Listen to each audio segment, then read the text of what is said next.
Hello, everyone. Sorry about that.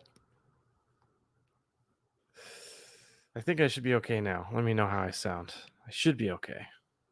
There I am. Welcome to the Do A Powerbomb Director's Commentary.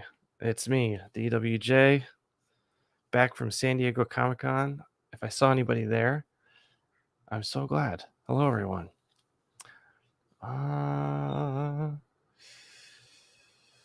I don't know where my... Let's see. Sorry, everybody. I'm not ready because I am... like way behind today. So let's see. I'm trying to find my thumbnails for issue 2. Hold on. I'll figure it out. Oh, I found them. No? Is that not right? No, that's not right. That's for issue 6. AP. Oh, sorry, everybody. One sec. Watch me not have my thumbnails here. All right. Give me 1 sec.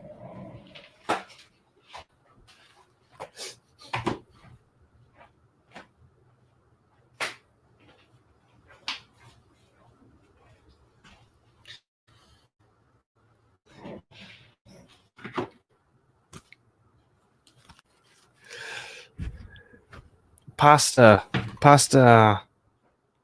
dio mangiare.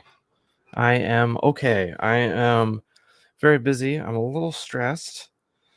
I feel bad because I should have had this all ready to go, and I've been working on art all day and trying to make sure that I take care of all the data reveal issue 2 thumbs. Where's the Do A Powerbomb thumbs? I'll find it. I'll find it. Don't worry. I apologize, everybody.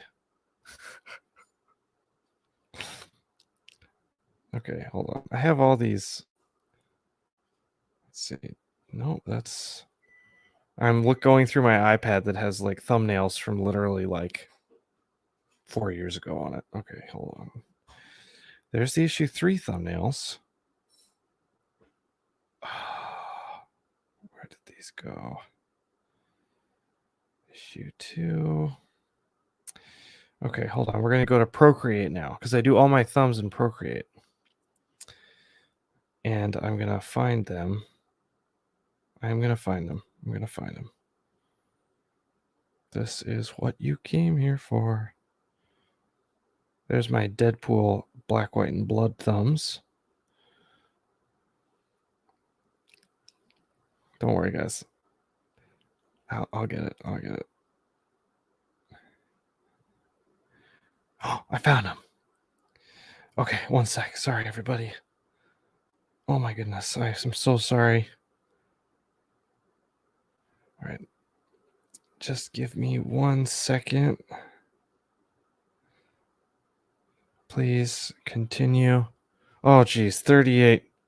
48 people here, and I'm just canoodling trying to figure out my thumbs. All right.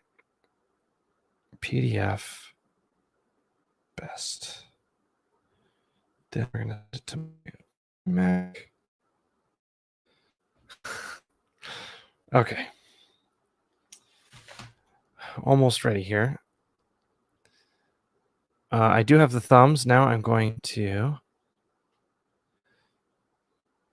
send an invite because we have a special guest maybe on the show today. After like 10 minutes of me having no audio and not having been prepared. So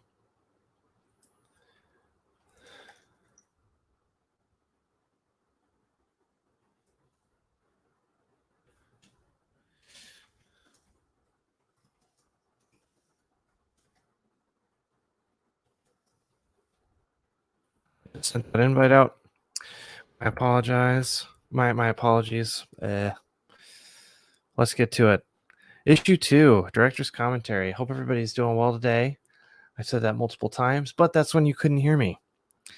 So I'm going to put myself over here. I am very bright today because my ISO is way too high.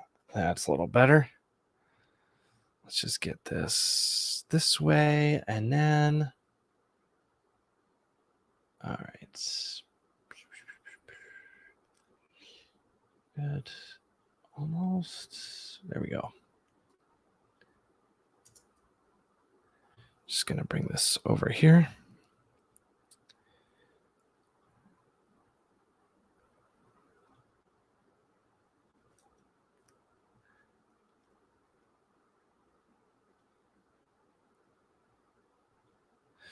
All right.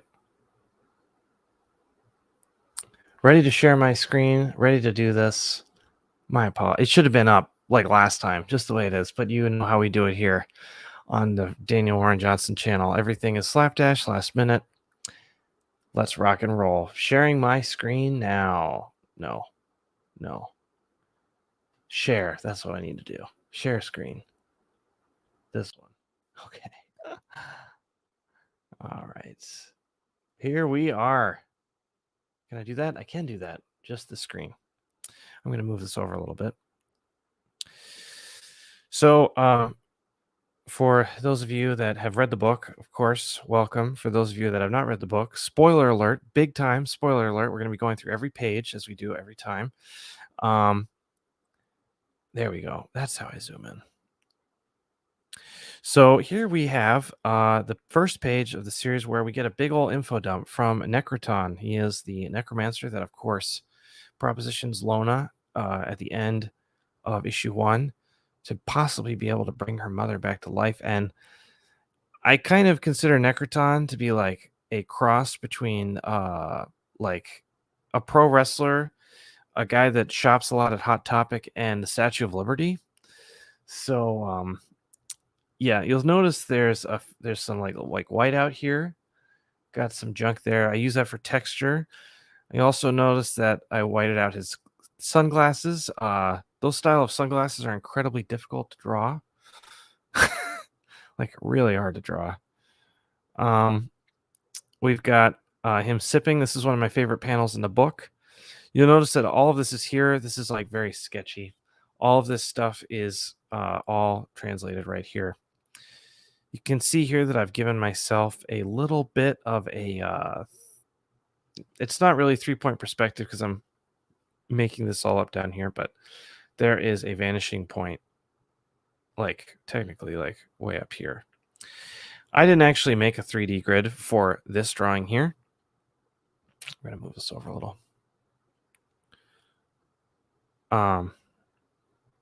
Because, you know, it's not really... Oh, why is it not letting me go down? Sorry, everybody. It's not letting me scroll all the way down. One sec. There we go. Okay. Stupid computer. You'll kind of notice here that... Oh, sorry. You notice that I'm kind of hinting at it with the spears here. It is I'm kind of like using it to like point up to the sky to imply what I have down here, but this helps me get here. Just to know that like everything's kind of you know, pointing up, like in this. You get what I'm saying. I also wanted to use this panel very clearly to show that like we are kind of existing in this alternate universe. This alternate universe is basically like a fantasy kind of vibe. And this is all like, I'm kind of getting across here with the candles and stuff. I'm just trying to like get people to click their brains on and be like, okay, this is a fantasy setting. This kind of looks like World of Warcraft or whatever. And then of course we go to the splash, and poor Mike was trying to color this the way I wanted it to. And, you know, for the most part, Mike Spicer does, my colorist, I don't give him any sort of notes on locations or color, except for character designs. I give him like a little watercolor sketch of a character design. But for here, I just told him to go crazy. And this poor Mike, he's an amazing amazing colorist and amazing collaborator. He colored this like 3 times. Very rarely do I say to Mike, man, this isn't really working, but I'm not sure why. It's happened maybe like 3 times. It's less than 5 times where I've just been like, this just doesn't work and I'm not sure why. But he eventually we figured it out. Again, trying to tie in kind of fantasy, kind of mechanical, a little bit of everything. You can see there's not much detail over here. And I did a lot of like planning and trying to figure out like where the ring would be and all this stuff. And it took forever. Again, trying to hammer home that fantasy element. It's kind of all over the place, but yeah. So there's that. This took me a long time. But I'm very, very proud of it. You can see I'm kind of like figuring out all the different pieces, and I gotta be honest, guys, I was making this up on the fly. Because there's just no time to do concept art in comics, unfortunately. And our guest is here. I'm gonna add him to the stream. It's my dad, Steven Johnson. Say hello. Hey, Dan. Hey, everyone. How you doing? Yeah, so my dad is here. I just figured it'd be fun to have him on the stream because he's visiting, and why not? I'm sure he'll ask a question that maybe wouldn't get asked otherwise. So welcome, Dad. Everybody knows who you are, Dad. They're all used to having you on the show now. Can you see all the comments? Uh-oh, we've lost my dad. It's all right. We'll let him get reconnected, and we'll go back. I think my dad may be frozen. Okay. He'll figure it out. And he's in the other room. He's visiting. I told him to get on the laptop, so everybody's saying hello. Thanks for the warm welcomes for my dad. It means a lot. A Friday with D-Dubs regular. Let's go down to page 3. So here, very happy, of course, with the this panel right here. Very happy with that. Oh, there he is. He's back. Sorry, Dad, we lost you for a sec. You froze up. No problem. So, Dad, you can see everything that we see, right? You can see the chat. I can. I can see your sketch on the left and your ink drawing on the right. Okay, awesome. So, Dad, at any point you can read off the chat. You can say hello to anybody you want to. We're just gonna be going until the issue's over. So, if you have any questions about my art, Dad, please feel free to ask. When I go off script, you can just mute me, right? If you go off script, yes, I can boot you off the stream at any point. No, but it's all good. That'll be fine. Great. Here's a little note for Mike. White background. I do this all the time because I don't have very many specific notes for Mike. So when I do, I just literally write it on the original art. And I'm very happy with how this came out right here.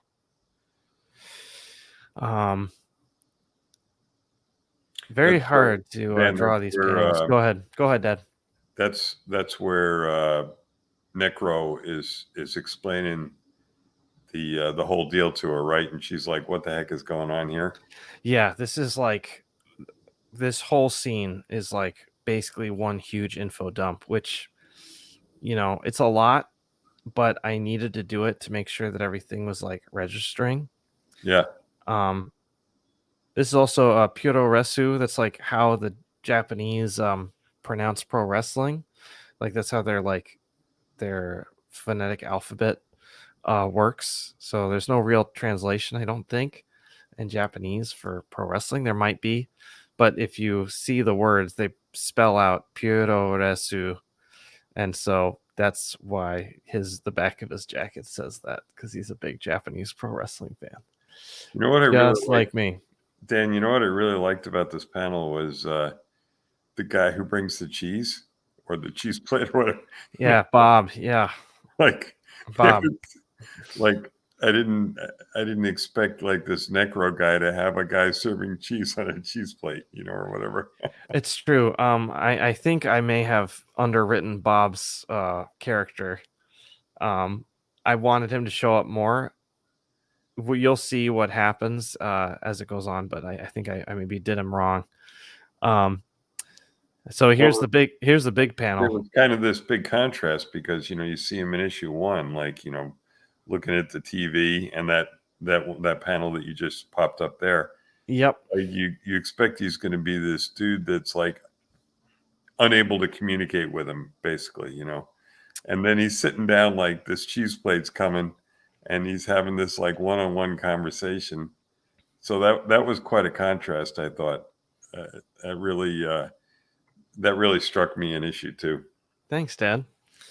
So I very rarely do this kind of style of storytelling, like with these kind of big splashes with just character moments, but I really liked the idea. Someone just said in the chat, Johnny freaking Cage says, that's where I stood up from my chair and yelled, the necromancer is a mark. Dad, do you know what a mark is? Basically from the Godfather or something, like somebody that stands out that you're going to put you're going to nail down. No. Good guess though. In the wrestling world, a mark is kind of like a derogatory name for like a pro wrestling fan.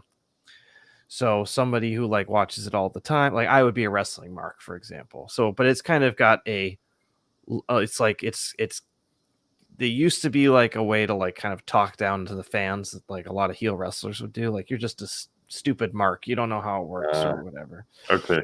Got it. And so a mark being like he kind of believes that everything is all real. He's kind of like a super fan to the point where it's a little embarrassing. So yeah, kind of like I was as a dad. That's good. That's good, Dad. Good job. So with this one, I don't know if people can tell. You can see that there's like a little blue back there. So that's because I drew this on the iPad. The pencils were done on the iPad, and I printed it out on blue line and inked over the blue line. Because drawing a head this big is incredibly difficult on 11 by 17. So what got me was the teeth. It's like, yeah, these teeth are like, can you imagine what the dental bill is for this guy? Yeah, well, I did a little whiteout right down here. You can see I scan my pages quite intensely, but yeah, I'm happy with this one. These glasses are so hard. You have to get a rule when you draw them like this. When you draw them this close, usually I just fudge it, with just a brush pen. right. But when I have to do this, it's like get a ruler out and then get white out and go around the outside and oh geez. Anyway, yeah, some gingivitis for sure. What's the idea with the? Was it just to look cool, or was there actually something behind? Looking through slots. It's a little bit of a shout out to a wrestling icon, and then also it's got like I don't know. I just kind of I didn't really want us to see his eyes because this way we don't really know how like seriously to take him. Right. He's kind of still he's so jokey, but he also claims that he's like an overlord of worlds and declared war on an entire planet. So yeah, he's kind of that air of mystery. Yeah, Macho Man. Yes, Scott. Macho Man, Randy Savage, glasses. Which I can't actually draw Macho Man in my comic, but I can have him be a fan of Macho Man, and everybody knows it. So Macho Man wore these exact kind of glasses, Dad, or not exact, but really close. So Dan, I have a semi-technical question for you. The sketch on the left, which you do on your iPad, right? This is like a little like basic sketch that I would do when working from the script. Yeah. Okay. So how long does that take you? Like, how long do you spend on that? And then how long does it take you to go from that to the page, the pencil sketch, and then the ink sketch on the right? This drawing took me less than a minute. The one on the left? Yeah.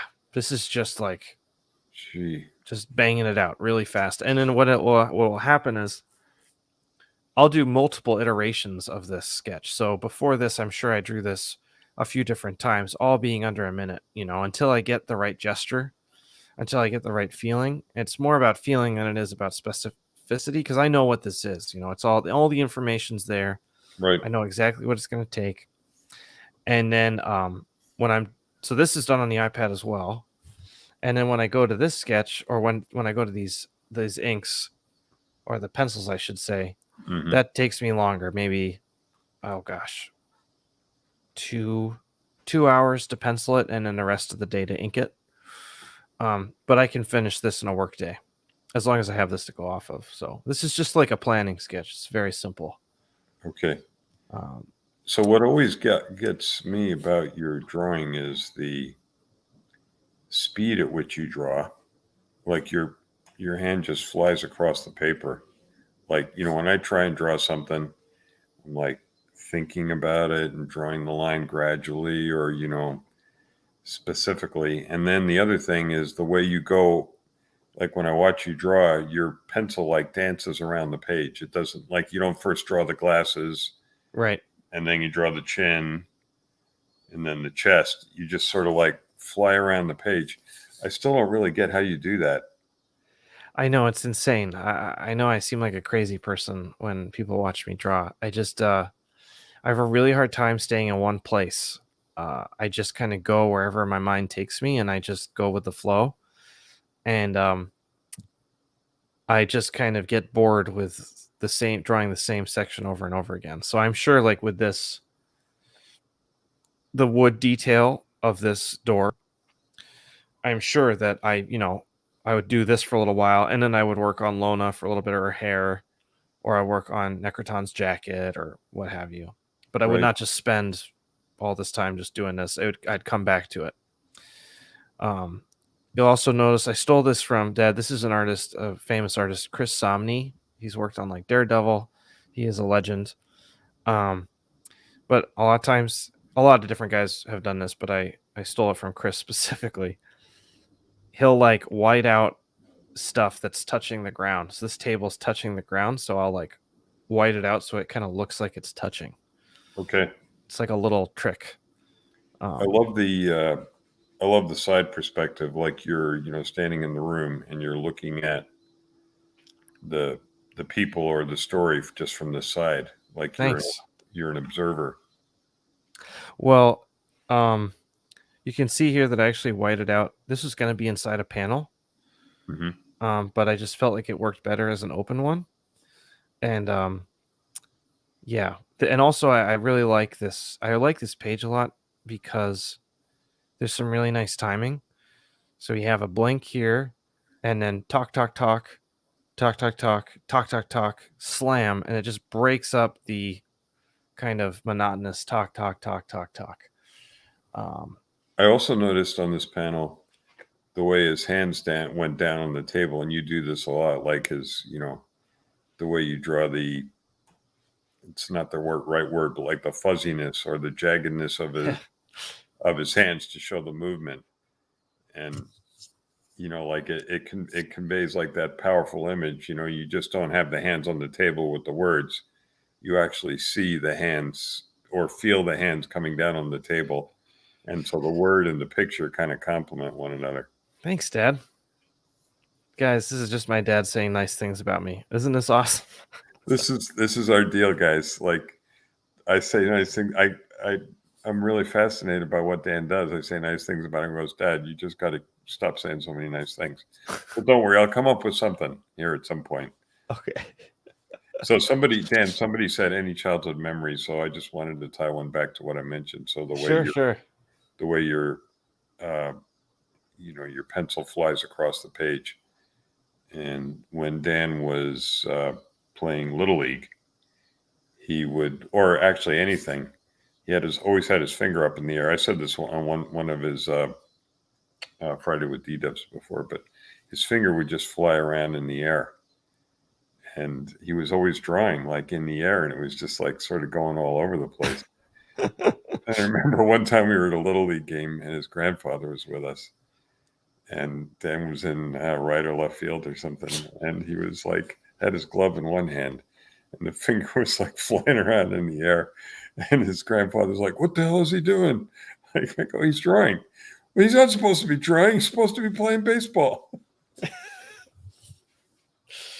Yeah. Anyway, Dan, back to you. Enough of the stories.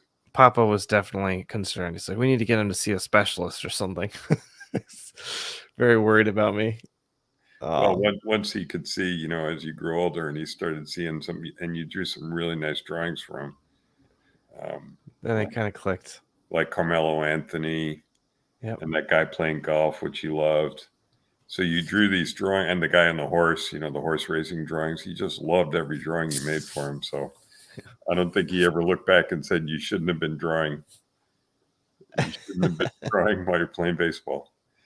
Who said there's no drawing in baseball? I Oh, don't that know. was Scott. Yeah, I mean, if I'm there, there's a chance there will be. So Yeah, Scott, baseball gets kind of slow sometimes. You got to fill in the gaps. I remember drawing Captain America a lot.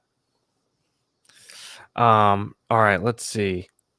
So let's go down here. So here's an example of I'm going to show something that I'm frustrated with.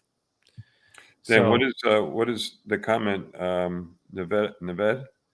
Neved, I met at Heroes I wanted Con, to ask if you were. accepting fan art for issue 3. Neved, I've already, so issue 3 is at the printer. It's a long issue. Issue 3 is like 25 pages, so there's only one page of fan art. And I don't think you're in issue 3. I'll try and get you in issue 4. I'm trying to fit fan art and a letters column and giving people a little bit extra story. So, but I'll keep you in mind. Don't worry. Send it in. Send in what you have now, so I can try and plan for it later. And you had 6 pieces of fan art in. I think it was 6 in issue 2. Yes, I think so. It's like 2 per page. Yeah, 3 pages. I remember when I was looking at issue 2 with Mom. Yeah. I loved it, by the way. And I saw the 6 pieces in the back, all of which were good. So if anybody's online that did one of those issues, they were as one of those pieces. They were really great. And I thought, man, that is so cool. Like somebody sent you their art and it got into issue 2 and got published and got sent all over the place. I just thought that was the coolest thing in the world. I remember having some fan art published once in Electronic Gaming Monthly when I was very young. Do you remember that, Dad? I drew an X-Wing fighter pilot and with the X-Wing in the background. Yeah. Electronic Gaming Monthly. I think that was my first published art ever. That's in the, I don't remember what section it was, but they put it in there. Yeah, like Carlos is in there. Yeah. And yeah, they were really good guys. So keep up the great work. And Dan, I thought that was totally cool. Thanks, Dad.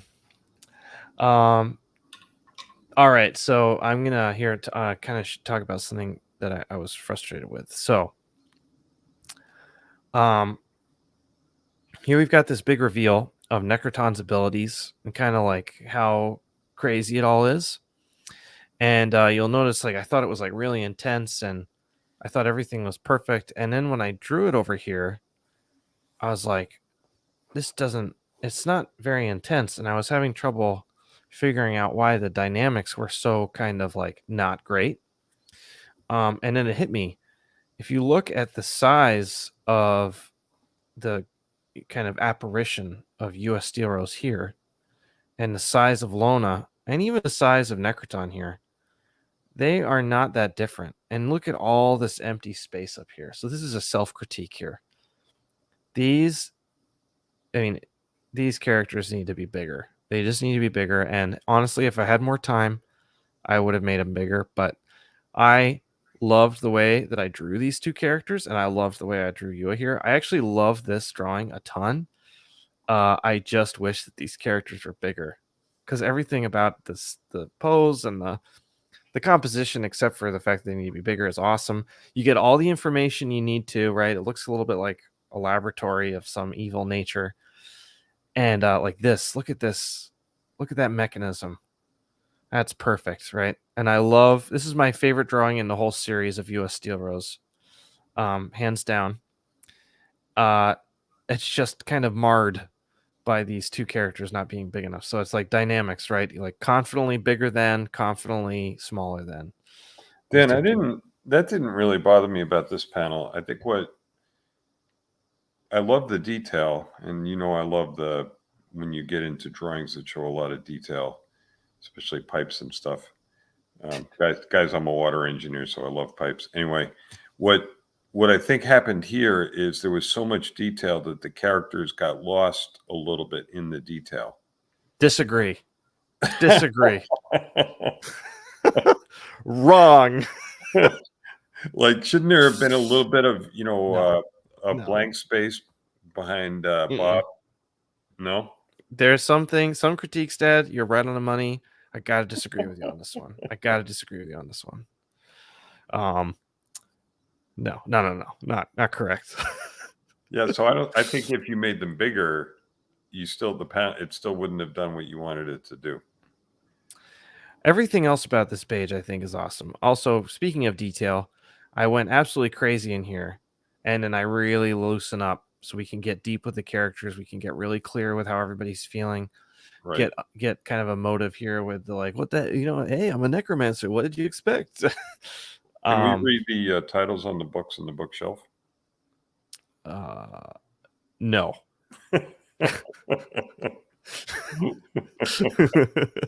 That would be insane if that was possible.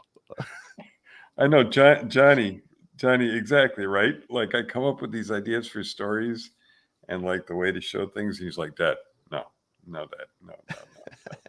Yeah, just forget about it.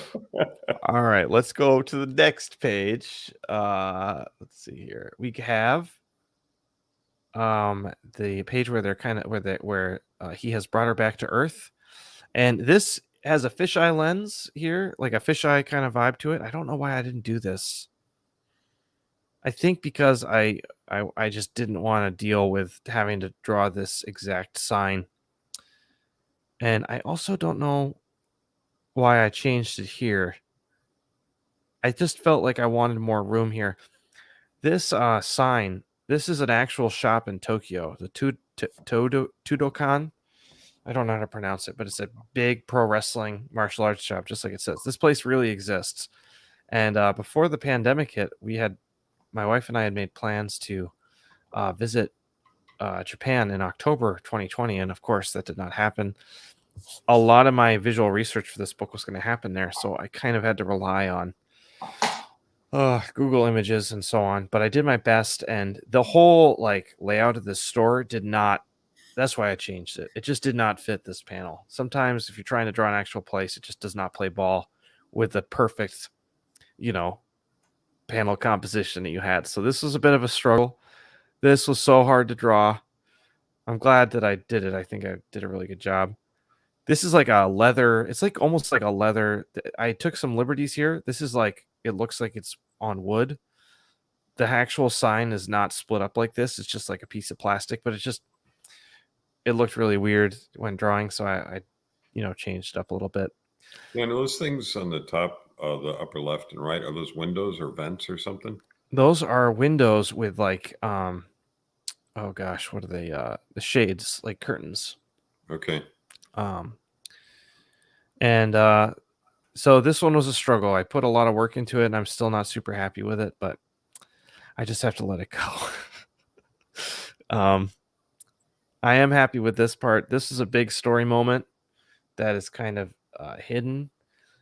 Not hidden, but it's just like a small moment, but I think it's actually quite big, where she asks like, hey, who's going to win? And he's like, what are you talking about? It's pro wrestling.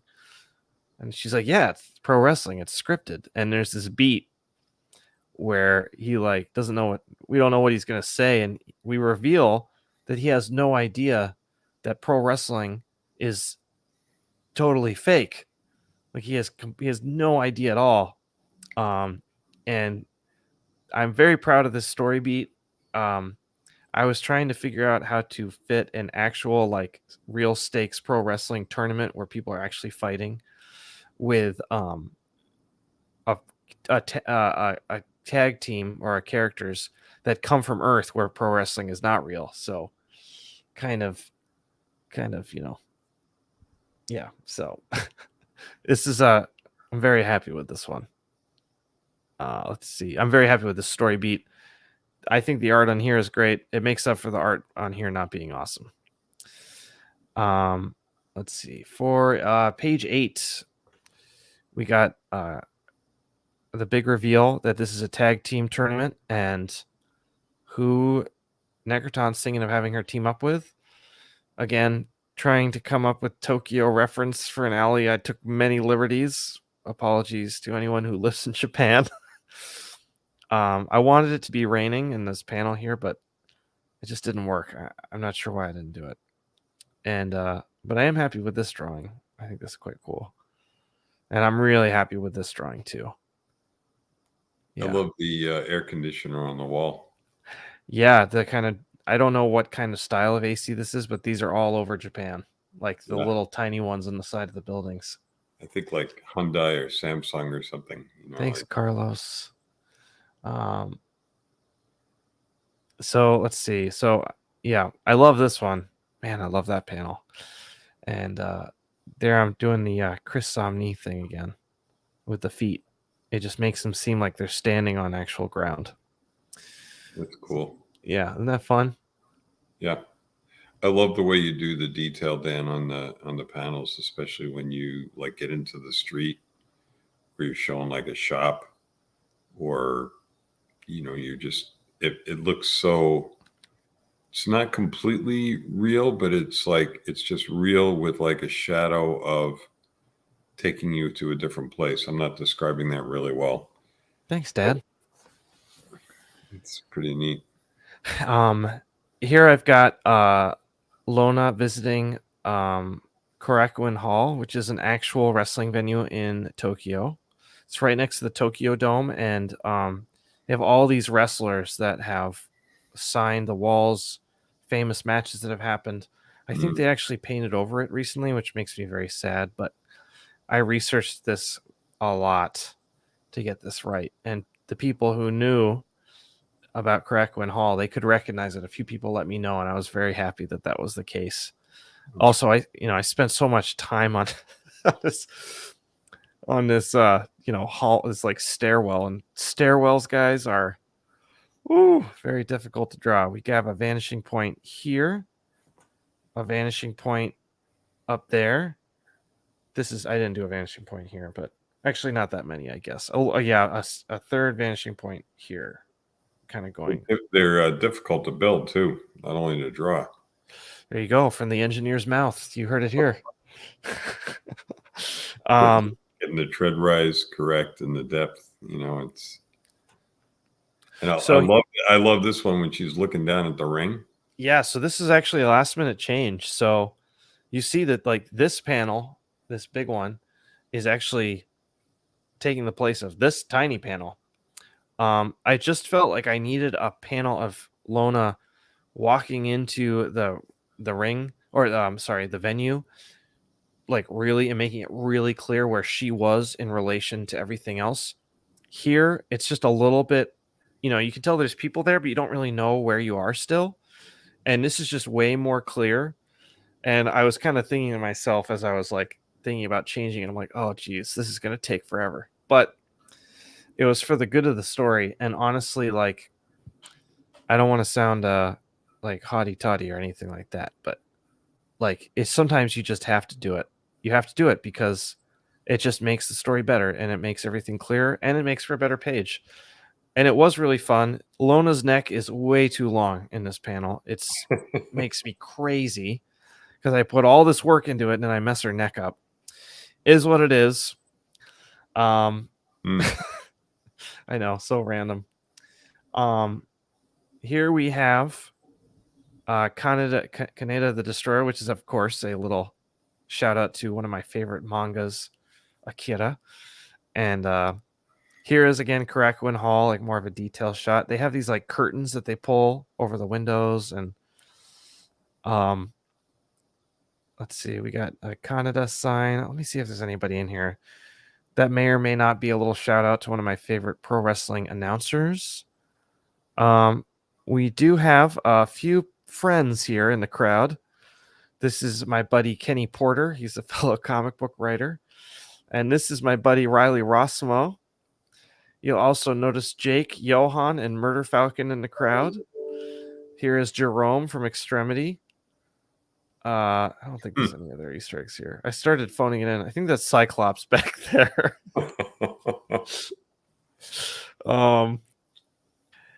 This is funny because this was a tough issue, and I also am really not happy with this drawing either. I did my darndest on this. I tried my best, but I remember drawing this and actually talking with Riley on Skype while I was drawing this, telling him about how frustrated I was with it. And, I put everything I had into it. I think that shows, but I wish I liked it more. That's okay. This panel is awesome, though. Dan, on the panel with looking at Cobra Sun with all the people, I love the way you did the announcer like in white, or you didn't shade him out, so instantly he stands out. I thought that was cool. Thanks, Dad. That was actually intentional too, because he is talking in this scene. Yeah. Kind of like announcing, and I just wanted to make him a physical presence so that the voice wasn't just coming from nowhere. And this way, yeah, he does stand out a little bit. You'll notice like I didn't go crazy with like pulling away the tone off of him, but I love the cables with all the audio equipment. Oh yeah, that's fun. The crowd, Dan. So I've drawn crowds before, but they either come out like too symmetrical, so then when it looks like symmetrical, like evenly spaced or the same intensity, then it doesn't look real, right? Because crowds Sure. never are that way. Yep. But then how do you do it without just completely losing control of it? When you say losing control, what do you mean? Well, like too many heads within a certain space. The head's bigger in the front and smaller in the back to show the sense of depth. How do you how do you do that with so many different figures? And some of them you draw faces on, some of them you just draw like glasses, a little bit of hair, some are just almost nothing, but somehow it all comes together to create a powerful effect. Like, man, I'm really looking at a crowd. Part of it is the differentiation of tone. So there is a big piece of screen tone on the back of here. Another way that I do it is I try and take my time relatively on like the first two rows here. And then once you start getting farther and farther away, I really do start phoning it in. I mean, like I just, you put on a podcast and you just turn your brain off. And basically you just kind of, it's a good question. I actually don't really know how I do it because I just kind of go on autopilot. And before I did do a power bomb, I was trying to figure out, like I was looking up a bunch of wrestling mangas and like sports comics, and there's a lot of boxing mangas in Japan, which they have to draw crowds all the time, and a lot of times it would just be the same head over and over again, and I just remember it not looking good. I'm like, oh gosh, but this means that I have to like draw everybody. And you don't really have to draw everybody like super intensely. You just have to like make it. The biggest thing I think for success, in my opinion, is variation. And it almost becomes noise, like especially like back here. It's just kind of like another texture that once you have the context of the first few rows, the back of it makes sense. So I kind of agree and I don't agree. Like I think it's more than just noise, because noise would just be like some bland panel or something. But it's like when you go to a concert or a ball game and you see everybody, you scan, but then, if you stop and you actually look, you can see like, hey, there's a dude and there's somebody. You start picking out individuals in the crowd and you realize that it's actually thousands of people packed into a space, which is, really a powerful feeling. It's true. But I think at the same time, when we look at any sort of image, whether in our actual life and we're just looking at something or TV or a comic book page, we don't unless we're really being intentional, we kind of have our own. We're taking our own. What's the word? It's like, okay, for example, the people who are, when I have readers that are reading comics or my comics, right? Like they're going to appreciate this. And I think all my readers here definitely do. But at the same time, this panel is not about the crowd. It's about Cobra Sun. And there is a almost like a devil may care attitude that I am having towards this crowd because they're not the image. They're not important to the image. I mean, they are, because it's like, but I've already established that there's a crowd. I've already kind of done all the work, like in the previous page. This is all just kind of sex appeal, but ultimately the main importance of this panel is Cobra Sun getting ready to do battle, like looking awesome. And this background is, in a sense, it's just kind of like there to sell it.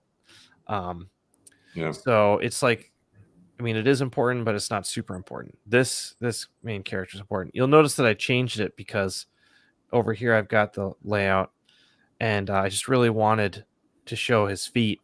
Just felt like it would be a better image, and a lot of work. But I also changed this. I wanted to have a little more.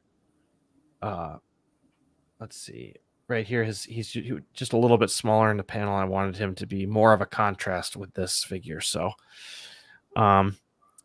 Victor, Dan Victor had a good comment. Let's He see. likes the lights in the upper right. Thank you, Victor. Yeah, I agree with them. They're pretty cool.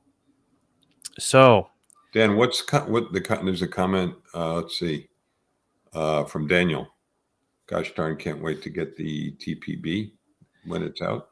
The trade paperback. Thank you, Daniel. So Dan, the trade paperback would be what, all issues together in one piece? Yep. Is that a plan? Oh yeah, it'll happen. Sometime early next year. Okay. So here we've got. How do they decide to do hardcover versus paperback? What's the deciding factor there? Well, Image likes to start with a paperback on single series, on mini series, and then if it does really well, who knows? I see. So here we've got another panel that is specifically referencing issue 1 with Lona getting punched in the face. It is like the same panel basically, trying to highlight this connection, and we've just got this kind of back and forth. I really like this panel a lot. This crowd took a long time, but I thought it was pretty great. I think this. I love the way the lettering on the top portion of the panel goes outside the panel outline. Yep. Yep. Thanks. I bet it's pretty cool. Like the impact is so big that it couldn't be contained within the squares of the. Right. Let's see. So here, and then here we've got, of course, got a chop. Woo! Ric Flair. Like Ric Flair woo. This is I love the ripple effect when you like slap somebody's skin. It actually like makes this ripple effect. It's pretty crazy. My dad has never seen a chop in real life. Someday I'll take him to a pro wrestling show and he will be transformed. Wait for it. Wait for it. Until that day. Let's see. Going to page 12. We are going to kind of bringing out some of the weapons here. And this is a Hurricane Rana. Dad, do you know what a Hurricane Rana is? Nope. Okay, hold on. See if I can find a GIF. Let's see. Here we go. So there is a Hurricane Rana. So you don't necessarily have to do it off the ropes, but basically putting your legs around your opponent's head and spinning them around so that they fly into the mat. It's pretty awesome. It is very hard to draw. and I had to kind of like figure out how to do it. But I remember like nailing this pose when I was working on the thumbnails, and it just translates really well. So I remember using this exact drawing to ink over when I did this page. Dan Frog has a great comment there, and I was thinking that too actually when I read issue 2. Yep, it's exactly the same composition and kind of punch and everything, and the letters, the automatopoeia does the same thing. Specifically a callback to issue 1. Yes. Yeah. All right, let's go to page 13. Is this the page with the light tubes? Not yet. This is the page with the barbed wire chair. This is one of my favorite panels I've ever drawn. When Mom saw this, she's like, "Ooh." Yeah, it can get pretty nasty. You'll notice that I forgot to draw the barbed wire on this chair on this panel. Whoops. You'll also notice that I changed this from him holding it here to hanging it above his head for a more threatening vibe. And here we've got he's having a little bit of a flashback here. And Dan, talk about that. So the middle of the page. So the way you see the two faces at the same angle, which is quite powerful. What were you going for there?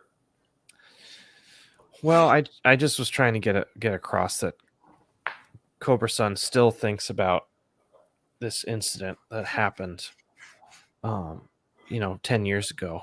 Back in issue 1. Where, he's almost like afraid to hurt his opponents. Yeah. Which, and this is taking place on Earth. So this is a scripted match, because it's comic books and I've already established the world. I didn't have them like talking to each other like you would actually have in a ring, where wrestlers will like communicate while they're doing the match. So, and also it just kind of like helps us get that much more into it. And this is definitely like a little, this is a death match thing of people stabbing each other with forks, which is a thing. And I don't really watch that stuff, but I think that fork attack is just, I had to draw it. It's like really intense. Yeah, like if he's really trying to hurt somebody, he's gonna use a fork, isn't he? Yeah, exactly. It's ridiculous. You have to put your brain away when you watch these things. But that also helps the fork thing also helps remind us without me actually saying that this is not a wrestling match where they're actually trying to hurt each other. Yeah. So here, there's a little piece of transparency paper, which you saw in issue 1 of me just getting the stab across, and then Mike can kind of guess what's happening here, and he can make that a different color.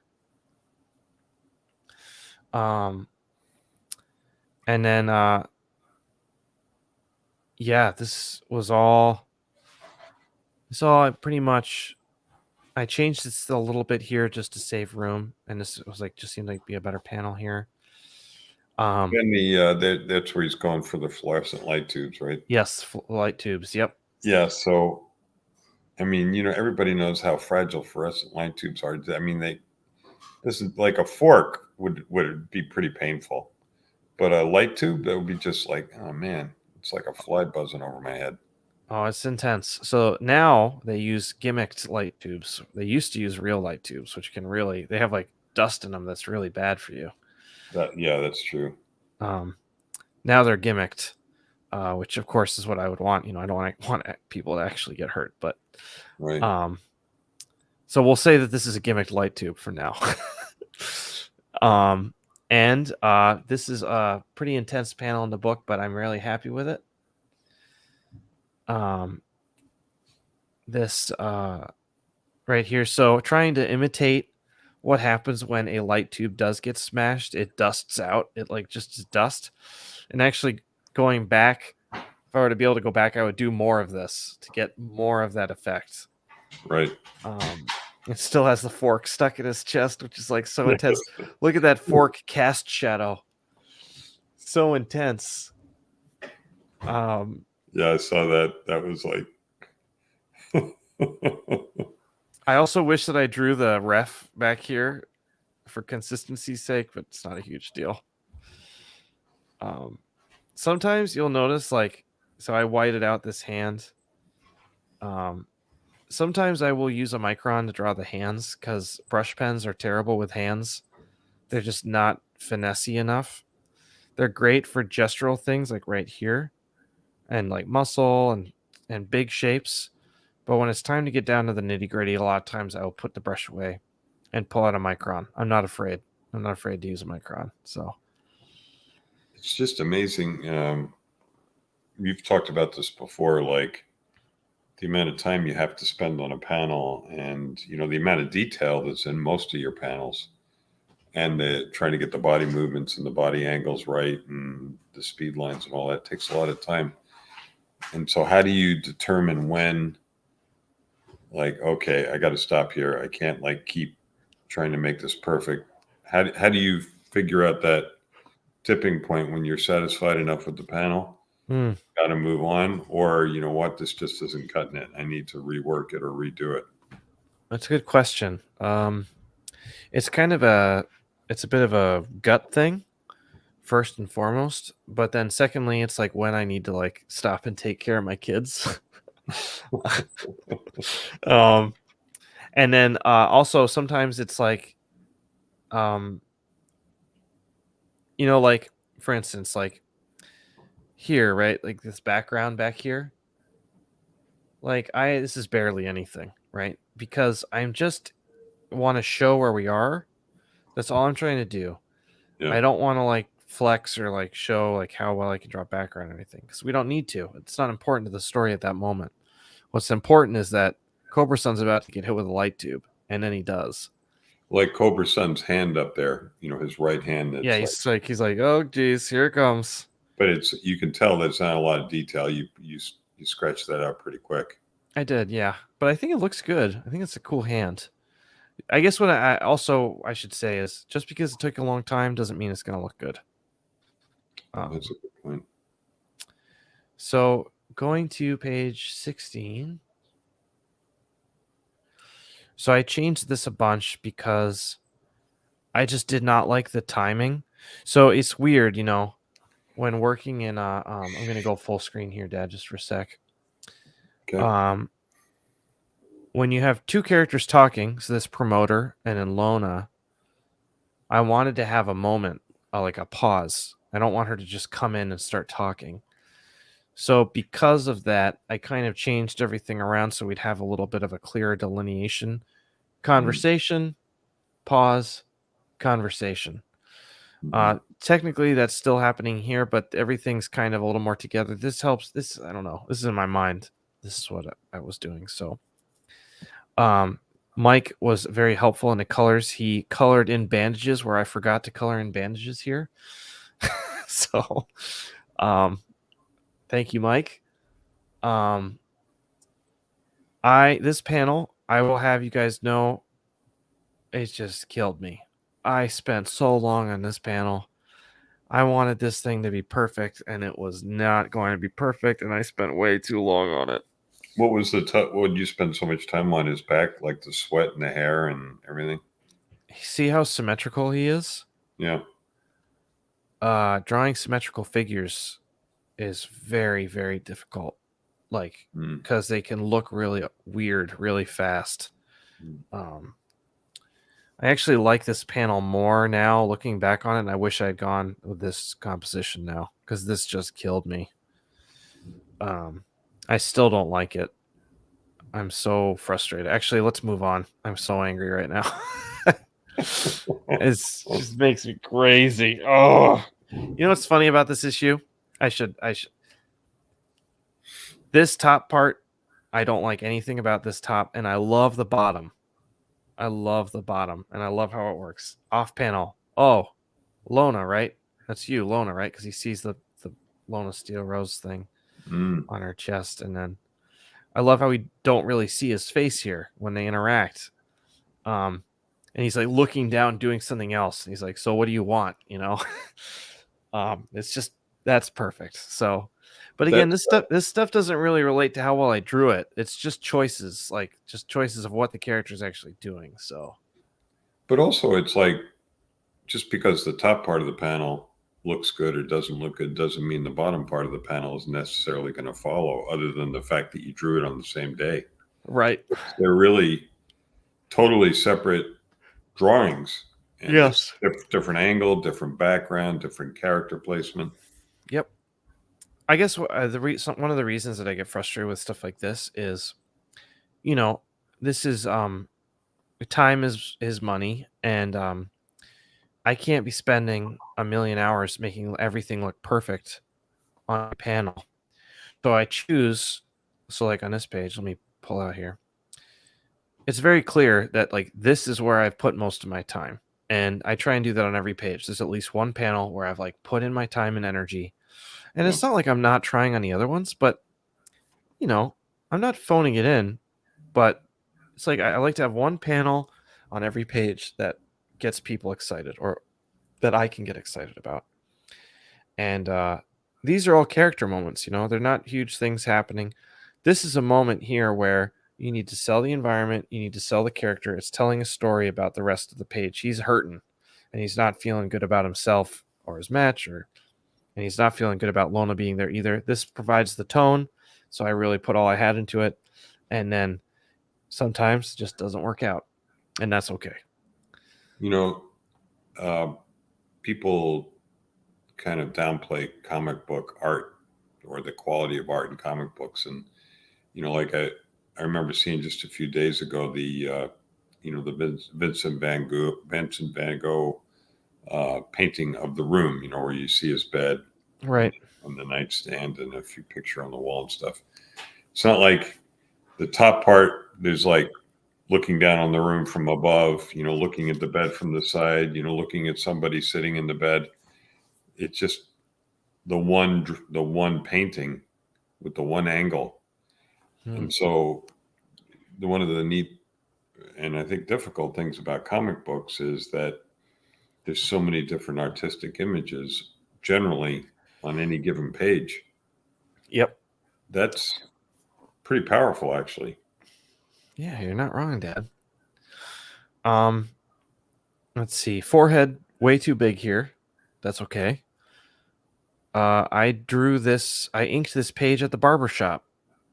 Hey, Dan, look at Epidox's comment there on the bottom. I think it's pretty powerful. He says, "This page was great. Helped me pace my reading. I remember thinking how it felt so slow after that fast-paced match. Loved it. Thank you, man. Thank you very much." It's a great comment. It is a great comment. Um, you'll notice these here, like these little, I don't know if people can see, but there's like a little bit of blue here.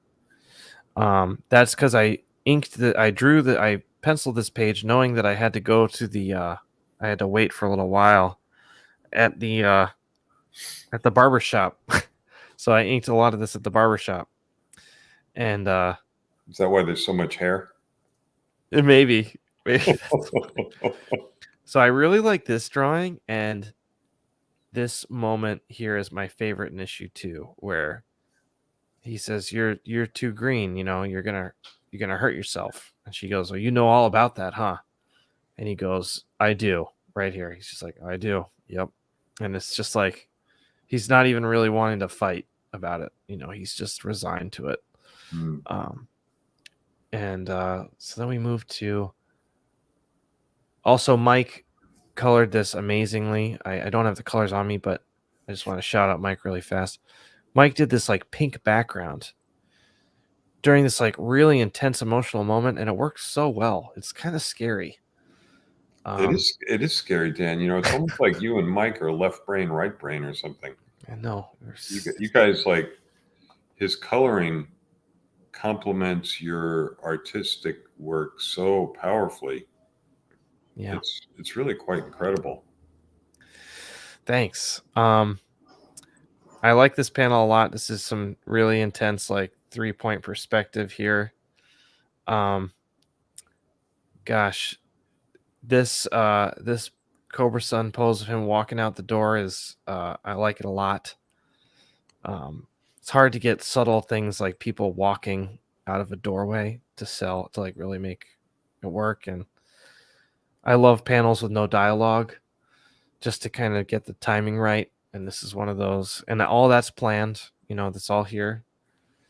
Um, Drawing locker rooms are terrible, very difficult. And then here we have, we're kind of leading up to this big reveal, but here's this Tokyo City street. This is a paste up here. Yes, I cut out a new piece of paper to draw new legs on her. Not sure what was wrong with the legs before, but they were not good. I love that drawing on the top. Love it. Thanks, Dad. I mean, like, look at, like, I feel like I'm walking down the street. I know. So cool with that. This is me channeling my not anger. This is me channeling my sadness at not being able to go to Tokyo. Go to Tokyo. This is the Mandarake store that I visited in 2015 with Felix. This is like a huge 7-story tall toy store. It's not relative to the neighborhood that I drew or anything. It's just like I threw that building in there as a little Easter egg. Yeah, and you're gonna diss this comment, but I love that she's trying to call her dad. Like they're communicating with one another. Well, but they're not communicating necessarily in a super positive way. She opens it pretty hot. She's like, "Dad, I'm doing this. Peace." I know, but I love that. She's got him on her phone. Dad comes up. Despite what happened to in the family, there's this relationship there that you tell, they're struggling for the relationship. Right. And in a lot of art, the dad's either cut out early or he's a total jerk. This is something my dad and I talk a lot about. I call it the Disney conundrum. The missing dad, the deadbeat dad, the dead dad. My dad has many issues with it, but it's something that we talk about a lot. Like guys, like, let's have some positive images of dads out there. Like we need them. So I'm not sure how issue 2 is going to lead down that road. Well, we'll see. So one liberty that I did take because of the hoodie that is worn in the next page, I just didn't draw it here, and I just hoped people wouldn't notice. But here, I can't even begin to tell you guys how much I love this panel. This is like, first off, drawing people talking on iPhones is so hard. It's obscenely difficult. Why is that? It's just, like having somebody hold something to their ear. You see, like the way like my hand is like kind of twisted. It's like a subtle thing, and it's really hard to draw. And this is just I don't know. This is definitely I peaked moment. Like I don't know if I'm ever gonna get better than that. It's just I love this drawing so much. Why is it? Because we're looking sort of at her face as she's looking down? Well, it's not really what she's doing, it's how I drew it. It's just like, so the background there's a background there that's taking up the whole page, but I didn't phone it in, but it's also not too intense. Right. There's like implying movement and a world around her, but then also it's just so clearly about her in this moment. And drawing mouths at that angle is really tough. Drawing people holding phones is really tough. It's just the right amount of detail, not too much, not too little. I'm going to have a beer in celebration for drawing this panel. And then of course, this is also I also love this one. Also just doing my best trying to draw a half Japanese person. Trying to make that that part of her face very like subtle, but also clear, I heard, I think it was your director's commentary for issue 1, Dan, where you talked about the importance of trying to draw someone from another culture authentically. Yes, without like devolving into any sort of like stereotypical representation or anything like that. Very difficult. I thought that was actually one of the most powerful things I've ever heard you say about your drawings. No, thanks, Dad. Well, seriously, because we, especially if we're white, we tend to stereotype people. I think if we haven't been exposed to a broader cultural groups or different types of people, there's an ability to think that people who are not white all kind of look the same. Yeah. And so trying to show that that's not the case and the difficulty of doing that, I think that's really, it's a very subtle thing, but it's a really powerful thing. Well, to be totally honest, when I was working on the Ghost Fleet with Donnie, he's like, okay, so, the main character's best friend is a black guy. And I was like, oh, cool. And I didn't think anything of it. And I'm trying to draw this guy. And I'm like, oh my God, I never draw black people. And so I had to like actively work on it. And like, it made me think about representation in my comics. And so I do my best to include as many different people in my comics as I possibly can. And also, especially like working on a book like Murder Falcon, just trying to, it's like, well, who can this character be? I mean, like, there's absolutely nothing stopping me from making a diverse cast. So why not? And it makes me a better artist as well. So thanks, Donnie. Thanks, Ghost Fleet. And John has an interesting question down there. Let's see. Oh, how much do I think about word balloon placement? You'll be able to see some word balloons here and there just to make sure that I'm giving myself enough room, giving Russ enough room, I should say. And poor Russ Wooten, oftentimes I do not give him enough room, something I'm actively working on. Does he actually call you up and go, Dan, dude, what's going on? Like, I got no room here. No, he never calls me out on it, but I'm like, I'll like let Russ, sometimes I'll apologize to Russ after I see him lettering something. I'm like, oh, my bad. Russ does a great job. Russ He does. Yeah, He I mean, does. Russ, Mike, and you guys, you're like the trio there of, you guys are so connected. So here I'm not sure why I had him sitting down here, but I had it changed. I also had him way better standing up. Okay. I also had him looking at as a final panel. I had him looking at his mask, but like holding it up. But this just worked better. Oh yeah, way better. Just one single image, get a few speed lines. Somebody asked how to draw good speed lines. And I one thing. So when I take my ruler and I lay it down on the paper, and I use microns, I use an 08 micron, and I'll go from wherever the speed line is where I want it to trail off, you go that way. So you draw this way. Because if you go this way, you can't get that nice, really sharp end. It has to be like quick, like that. I'm making sound effects of me drawing, but there you go. You know what? Elias says that plot twist though. Okay, I'm gonna ask it. Actually, I'm gonna ask the chat. How many of you guessed this already? Can you just say? I'm just trying to scope it out because like I want to know if people were able to see it or not, or if people kind of maybe saw it going that way, and how many did not. Elias, that's 1 for didn't know. So we got 1 for didn't know. I didn't see it. 2, 3. That's 4 with my dad. That's 5 with Mecha Rekka. Easterly. That's 6.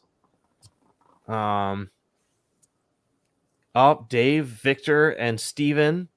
John literally gasped. Jordan. We're at 10 now. Jordan, I love that. We work at a freaking comic book store. And we work at a freaking comic book store. All right, so that's 11, 12, 13. That's like 14. I thought Bob was her dad. let's see. Not really. I thought about before we saw his dad in the first issue because of the hair. When we saw him bald, I dropped it. All right, awesome. Yes, and I got the hair and the mask. Uh-oh, my battery is exhausted. I'm gonna switch my camera really fast.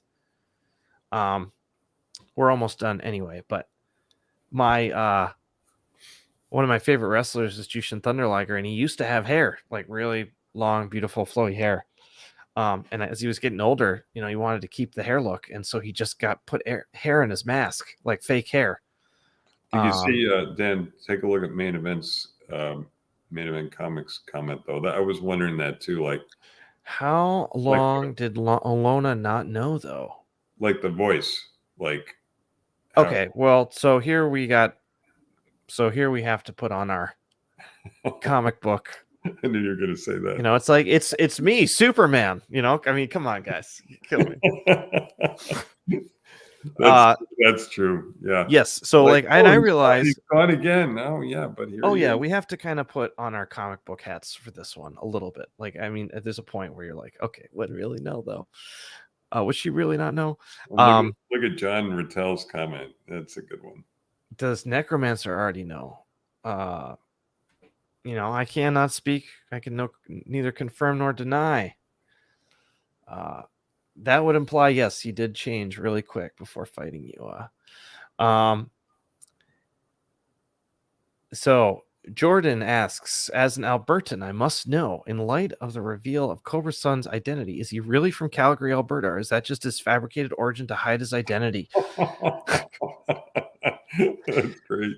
So he actually is from Canada. So he's the son of a luchador who is from Mexico, but his mom is Canadian, and that's all I will say about that. Yep, kayfabe. Let's see, kayfabe, brother. You said it. Dad, do you know what kayfabe is? I don't. Okay, kayfabe is like the art of staying in character. So if you have a guy who's like a bad guy in the wrestling ring, like a heel, and he breaks kayfabe when he has when you see him in the parking lot or whatever, or you see him in the coffee shop when he's a bad guy in the ring, but in the coffee shop he's like a jovial, nicest guy in the world kind of vibe. Right. That means he's breaking kayfabe. But if he was throwing coffee in somebody's face or like being really mean to the barista, you could say he's keeping kayfabe. Right. Got it. Or keeping up kayfabe. So there you go. Got it. Yeah. So Calgary, the reason for Calgary with Cobra Sun is I was just trying to. Well, one of my best friends in the world is Riley Rossmo. He's from Calgary. Also, the Hart family is from Calgary. Dad, the Hart family is a really famous wrestling family. Okay.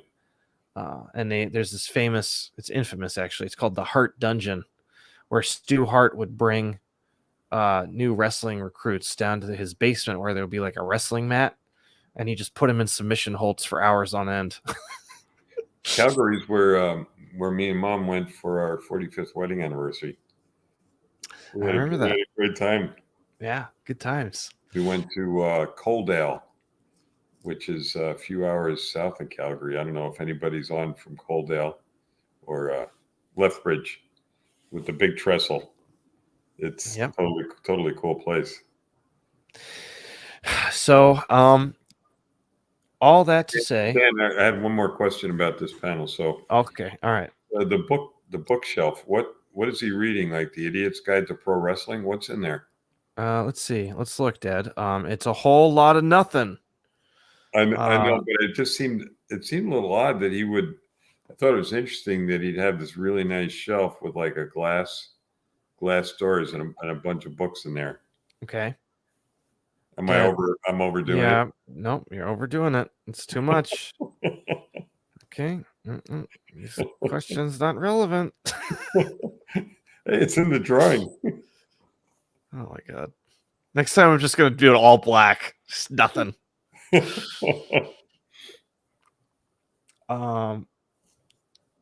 Thanks. Hair on the Mask is a great curveball from Carlos from your baseball times. Right on. All that to say, we have now gone an hour 20. This is the longest we've ever gone, probably because my dad was asking a lot of great questions. For a lot of the questions that people are asking, how long did Lona know? How could this have happened? There's a whole Pandora's box, and some will be answered in issue 3. That I can promise. Look at Charles's comment, Dan. Like, he's right on the mark there. The bookcase mystery must be solved. And Jake's a professor. Like, yeah, like let's deepen the story here. You guys are killing me. Okay, one more. Elias says, "Did you see your Beta Ray Bill action figure at San Diego Comic-Con?" I don't think that's my action figure. I think that's I'm gonna Google this really quick, Dad. Okay. Beta Ray Bill action figure.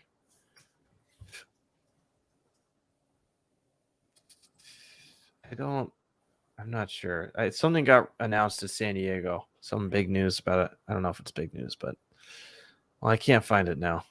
I've read Beta Ray Bill 3 times. So I love the story. Yeah, every book will have a title from now on. You said it, Mekareka. I am going to go have a beer and hang out with my family. I want to thank everybody for being here. Thank you for purchasing issue 2. Issue 3 drops August 17th, where Lona and Cobra Sun have their very first match in this tournament. I can't thank everybody enough for being here. I can't thank everybody enough for supporting the book. Please keep reading. Please keep talking about it. Buy your friends a copy. You're all the best. Yeah, thanks to my dad, Steve Johnson, for hanging out today, asking me great questions. Yeah, you're welcome, Dan. Thanks for having me on. Guys, thanks for being on and all your great questions, all the support. It was really fun. Yeah, thanks everyone. Carlos, thanks for being here. We will see you here for issue 3. Yeah, until next time. I guess I'll see people tomorrow for Friday with D-Dubs, but the stickers are coming. We're working on it. And a restock of the t-shirts coming in a few days as well. Andy, I love it. Yeah, Team Steve. And with that, we're out.